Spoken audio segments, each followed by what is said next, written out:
sin entered into the world, and death by sin, so death passed upon all men, for all have sinned.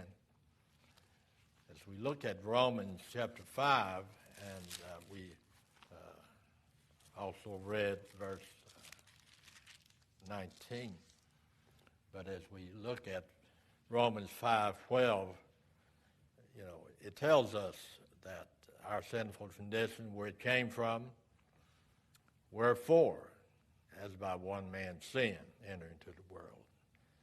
Then in verse 19, it says, for as by one man's disobedience many were made sinners, so by the obedience of one shall many be made righteous. You notice a difference at the beginning of verse 19. For as by one man's disobedience many were made sinners, so by the obedience of one shall many be made righteous. Among the study, we sometimes do not understand total depravity, but our depravity is lost. I hear a lot, and when people say, well,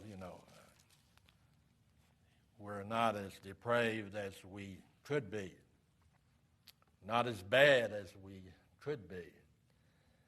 But we need to understand, and we won't go over all of this, but the meaning of personal depravity. By depravity, we mean a man's lack of original righteousness and of the love toward God. We cannot, we like to think we can,